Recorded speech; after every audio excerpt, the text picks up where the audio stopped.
And welcome back. Next on the topic is the concept of arrays. For example, if we had to store, say for example, grades for a student, we've been dealing with things like averages and totals and stuff, but if you actually had to store and manipulate each individual grade, and say a student had, I don't know, 10 grades, you would have to come up with 1, 2, etc., etc., etc.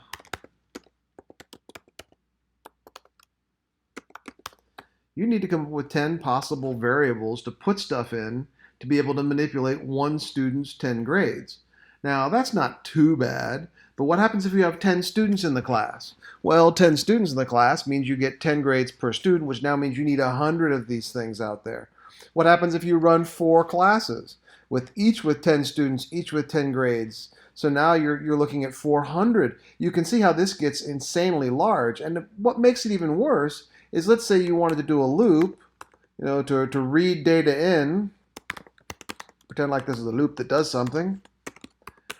How in the heck here can you change the variable name this way when it has to be different for every single one?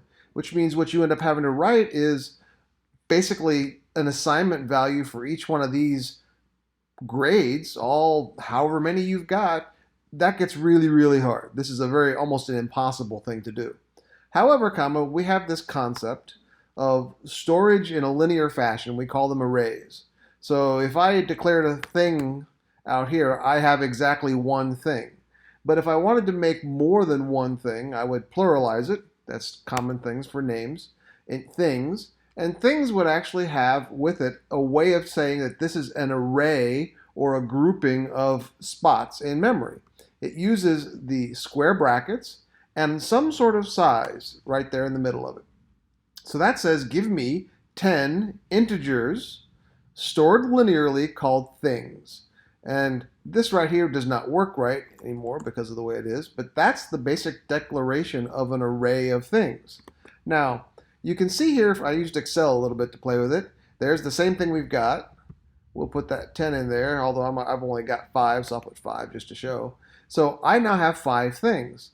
Just as before, we didn't have anything set up for storage in here. So any array of things, whatever they happen to be, you don't know what's stored inside there, which is why we always initialize our variables. So in this case, we've got things 5. Well, things is the name of the array. The very first element I just declared as a memory address of 100. And I know that an integer has 4 bytes to it. So that I know that if I was to start at the beginning of this and go to the end of this, I've got 4 bytes, which would mean the next element would start at element 104. And this goes to 108, 112, 116. These are the addresses of the space. Now, you don't know these. These memory locations are declared and hidden somewhere off in the system. But however, we can now use this concept to figure out where things are. Now, things by itself starts off using what's called an index or an offset into the array. The very first element is element 0. The next element is element 1, 2, 3, and all the way down here to 4, where you can kind of think of this as whatever the number is here, this n, so this is basically n minus 1. So if I had an array of 100 things, the last index is 99. We always start with 0. We always end with the n minus 1. So where we've done this int things 5 before, normally we would do something like constant int size equals 5. And then right here, we would put in size. And why is this important? Well, because if we do loops on things, we can use the constant that we've got to say less than this and less than size, and we're automatically going to get the n minus 1. That's another reason why that equals in for loops is kind of a bad idea. Always keep it less than, and you know exactly where you are. It sets us up for this very, very well. Now, how does this work? Well, if I was to say set things 0 equal to 10, for example, what this does is this assigns the value of 10 to things 0. And here's what it does. It says things. Where are you? Things? I'm at 100. 100. Got it.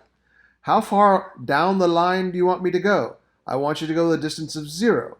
Well, the size of an integer is 4, so I'm going to take the number that you put inside the braces, multiply it times the size of the value of the thing that we're storing inside of it, and then I'm going to add those two together. So 100 plus 0 times 4 is 0, gives me a spot of 100.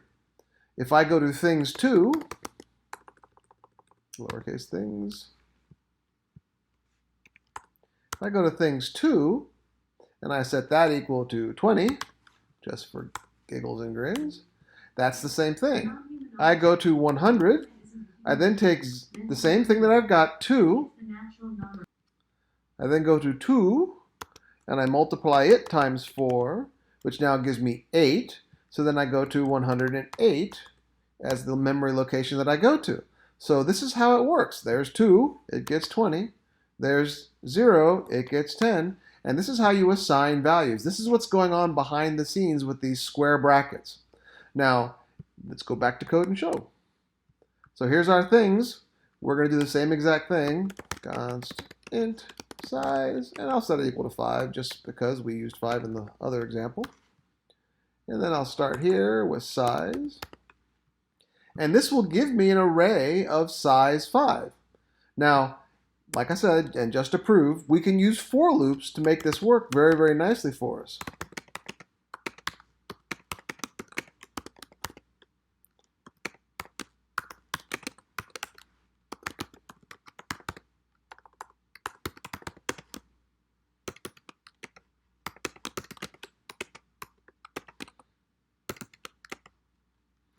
And there's our I, printing the I. And now to print whatever's in things, I just do exactly what I had before, things.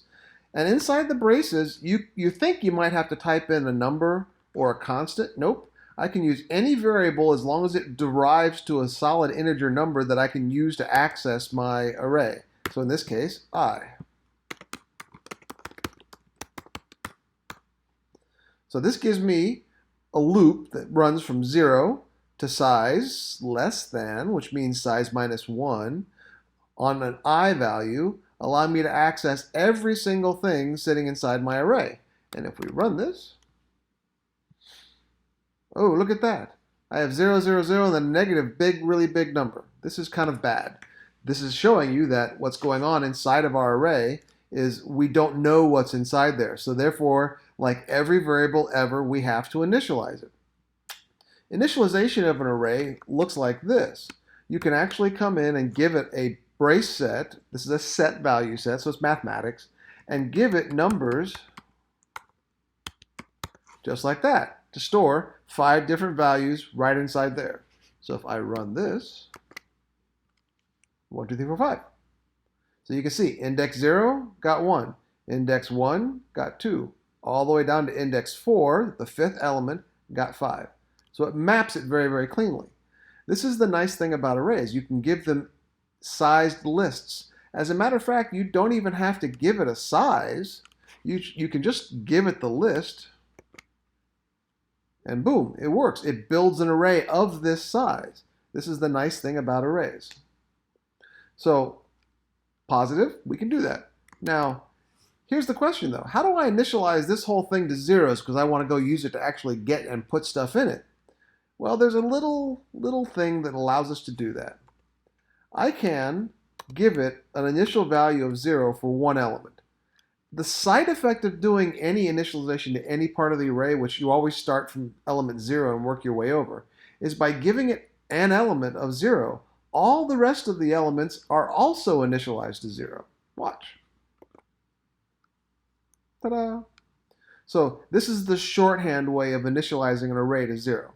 Now, arrays can be of any type. They can be integers, they can be doubles, they can be floats. If you have a type, they can be strings. You can make it of this.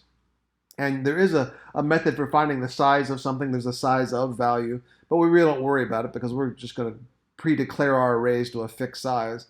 If you don't know how big it is, that becomes a problem because these things either have to be initialized to a certain number or given a value set of how many to put inside there. And that's the basics of how to create and initialize an array. Hope you're having a great day.